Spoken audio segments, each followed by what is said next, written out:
नाज़रीन, अवामी न्यूज़ में ख़बरनि जो सिलसिलो जारी है। हिन वक्त असीं तव्हांखे खिपरो मां ख़बर ॾींदा हलूं त खिपरो में पहिरीं डॉक्टर अमर गौरी खत्री मेमोरियल हिकु रोज़ा फ्री मेडिकल कैंप औरतुनि जे लाइ CNG रोड ते क़ाइमु करण ज़नाना अस्पताल ऐं वहम घर में लॻाई वई, जंहिंमें डॉक्टर पूनम खत्री आयल औरतुनि मरीज़नि जो मुफ़्त मुआइनो करे मुफ़्त में टेस्टूं कयूं वयूं। औरतुनि जे लाइ लॻायल मुफ़्त मेडिकल कैंप में 103 औरतुनि जा मुफ़्त में अल्ट्रासाउंड कया विया ऐं 80 हामला औरतुनि जो मुआइनो करे खेनि मुफ़्त में दवाऊं ॾिनियूं वयूं आहिनि। इन मौक़े ते डॉक्टर पूनम सागर खत्री साफ़िन खे मुफ़्त मेडिकल कैंप बाबति ॿुधाईंदे चयो त मेडिकल कैंप में गुर्दनि, ज़नाना बीमारियुनि समेत ॿिनि बीमारियुनि जो इलाज कयो वियो है। इंशाअल्लाह हर महीने मुफ़्त मेडिकल कैंप लगाई वेंदी। अभी तक तकरीबन 90+ पेशेंट हो चुके हैं।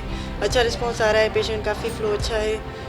फिर हमारा हमने जो इनिशिएटिव स्टार्ट किया था वो हमें लग रहा है उस मकसद में कामयाब हो रहे हैं। मेरा अच्छा रिस्पॉन्स आ रहा है पब्लिक की तरफ से। आज ही के दौर में तो ये ज़रूरत है, क्योंकि आजकल ये जो महंगाई का ज़माना चल रहा है, अल्ट्रासाउंड वगैरह हर चीज़ की नीड भी बहुत है और पेशेंट अफोर्ड भी नहीं कर सक रहे। तो हमने ये सोचा कि भाई इससे हेल्थ केयर में भी हेल्प मिलेगी। और ये मेमोरियल कैंप है, ठीक है ना। हमने अपनी अम्मी की याद में जो है ये कैंप लगाई है, ताकि उन्होंने जो इतने साल सर्व किया है पब्लिक को, हम भी पब्लिक को सर्व करें। कोशिश कई हुई है कि मेजोरिटी में प्रोवाइड कई हुई है जी। कुछ पंहिंजे हिसाब से जिन्होंने हेल्प करने की कोशिश कई है, कुछ फार्मास्यूटिकल कंपनीज़ वगैरह कि भाई असां इनमें हेल्प करणु चाहींदासीं त उन्हनि हेल्प कई है। बाक़ी असांजे पंहिंजे तरफ़ां असां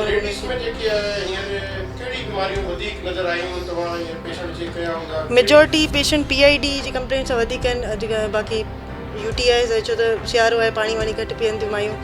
UTI PID, बाक़ी प्रेगनेंट पेशेंट उन्हनि जो अल्ट्रासाउंड फीटल वेलबींग जे हिसाब सां उनजे हवाले सां उहो जाम आहे। जी जी, बस इहो ई आहे, पाणी जो पंहिंजो इंटेक वधाइनि, फिज़िकल एक्टिविटी वधाइनि, ठीकु आहे न। बाक़ी गैर मयारी जेके अॼुकल्ह जो सब्जियूं वग़ैरह जो इस्तेमालु घटि पियो थिए, फ्राइड आइटम्स वग़ैरह जो ओॾा माण्हू वधीक कंदा। एपिगेस डिस्कम्फर्ट सां जाम पेशेंट आहिनि अॼुकल्ह। त मेन आहे कि पाणी जो सियारे जे मौसम में स्पेशली रीनल क्रिस्टल्स, पथरियूं, उनजो सूर सभिनी खे जाम आहे, त पाणी जो इंटेक पंहिंजो वधाइनि।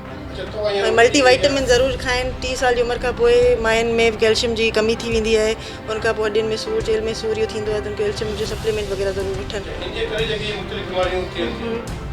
जी जी, जॾहिं तव्हांजी माइक्रोन्यूट्रिएंट डेफिशिएंसी हूंदी आहे, तव्हां मुख़्तलिफ़ इन्फेक्शन जो शिकार थी वेंदा आहियो। मतिलबु तव्हांजे जेको छा चवंदा आहिनि इम्यूनिटी जो वीक थी वेंदी आहे, तव्हां मुख़्तलिफ़ इन्फेक्शन जा शिकार थींदा। उनजे लाइ ज़रूरी आहे तव्हां माइक्रोन्यूट्रिएंट पंहिंजी डाइट में इंक्लूड कयो। डाइट में नथा करे सघो त सप्लीमेंट्स वठो, छो अॼुकल्ह जे दौर में ज़रूरी थी वियो सप्लीमेंट वठणु। सप्लीमेंट मायूं नथियूं वठनि, कैल्शियम जी डेफिशिएंसी, जिंक जी डेफिशिएंसी, आयरन जी डेफिशिएंसी हद खां वधीक, एनीमिया आहे। जॾहिं मायुनि में एनीमिया हूंदो आहे त उहो मुख़्तलिफ़ इन्फेक्शन उनखे थींदा आहिनि। लेडीज़ लाइ जी जी जी इंशाल्लाह ज़रूरु नेक्स्ट मंथ कोशिशि कंदासीं कि हर मंथ कयूंसि। उनखां अलावा जेके पर्टिकुलर डे आहिनि, जीअं मदर्स डे आहे, हेल्थ डे आहे, डॉक्टर्स डे, जेके बि डे आहिनि उन्हनि ते लॻाईंदासीं। ऐं मैसेज इहो ई आहे कि पंहिंजी सिहत जो ख़्यालु कनि, तॾहिं हू पंहिंजी फैमिली जो बहितर ख़्यालु करे सघंदी। जो पंहिंजी सिहत सही न हूंदी त पंहिंजे ॿारनि जो, पंहिंजी फैमिली जो ख़्यालु न करे सघंदी। पंहिंजे लाइ थोरो टाइम कढनि, पंहिंजो रूटीन चेकअप कराइनि। पछो त पंहिंजे पाकिस्तान में इहो रूटीन चेकअप जो मतिलबु आहे ई कोन्हे एतिरो, मतिलबु ख़्यालु के करायूं या न। जॾहिं हा अची सिर ते पवंदी आहे पोइ पेशेंट ईंदा आहिनि, न त पंहिंजो थोरो ख़्यालु कनि, सप्लीमेंट्स वग़ैरह जो सही तरीक़े सां ॾेखारनि, रूटीन चेकअप कराइनि, रूटीन अल्ट्रासाउंड कराइनि। छो हिते मेन ट्रेंड इहो ई हूंदो अल्ट्रासाउंड लाइ, भई ॿुधा धीउ आहे पुटु आहे। मेजोरिटी पेशेंट धीउ पुटु आहे त इलाजु करायूं, धीउ आहे त इलाजु न करायूं। त मेन मक़सदु मुंहिंजो चवण इहो आहे कि पुटु हुजे या धीउ हुजे, ज़िंदगी नेठि ज़िंदगी आहे। पंहिंजी ज़िंदगी जो ख़्यालु कयो, पंहिंजी फैमिली जी ज़िंदगी जो ख़्यालु कयो। मेडिकल कैंप जो लगाया गया है वो बहुत अच्छे तरीके से मैनेज किया गया है। यहाँ पे लोगों का फ्री अल्ट्रासाउंड है और कुछ मेडिसिन फ्री दी जा रही है हमें, और बहुत अच्छे तरीके से इलाज हो रहा है। डॉक्टर जो है चेकअप भी हमारा कर रही है। इससे ये भी होता है कि आजकल का जो इलाज वो इतना मतलब कि है कि हम कहीं भी जाएं, मतलब कि इतने पैसे लगते हैं, मतलब कि इतनी इलाज की हमें मतलब कि नहीं कर सकते, गरीब लोग जो है वो अफोर्ड नहीं कर सकते।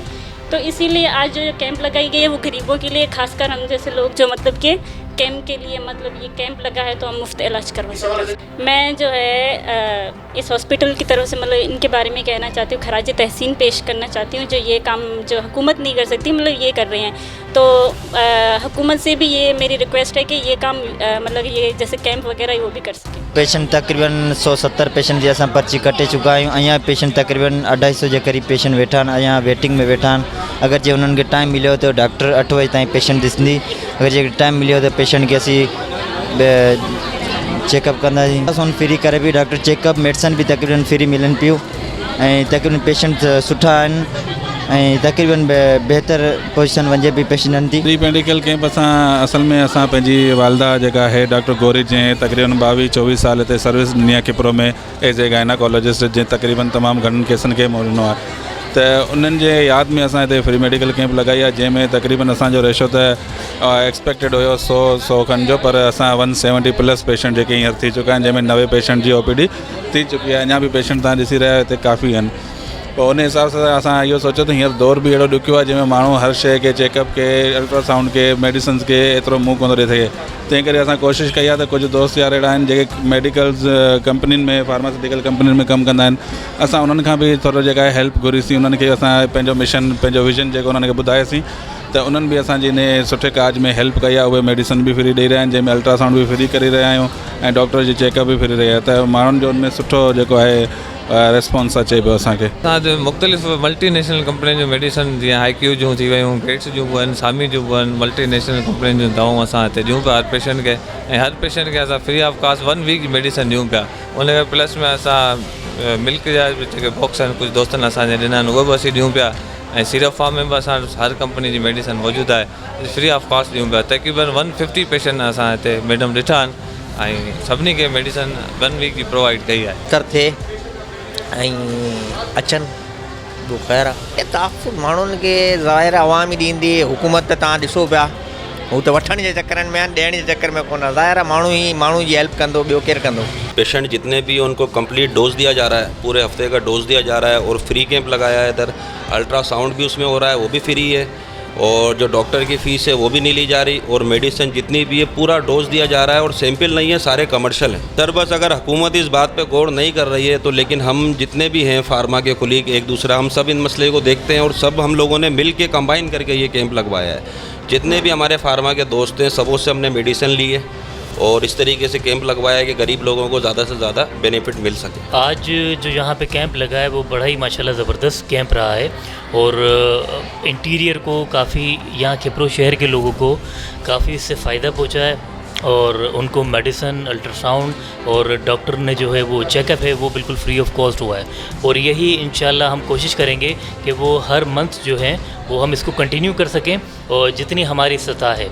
और हमारे काफ़ी सारे फार्मा के कोलीग्स ने बड़ा हमें हेल्प आउट किया है मेडिसिन में, जो मुख्तलिफ़ कंपनियों ने हमें वो डोनेट की थी, वो हमने पेशेंट्स में वो मेडिसिन जो है डोनेट की हैं। तो इंशाल्लाह इसको कंटिन्यू करेंगे हम। मज़ीद खबरों और तफसीलात के लिए विज़िट करें हमारी वेबसाइट www.awamiNewsHD.com।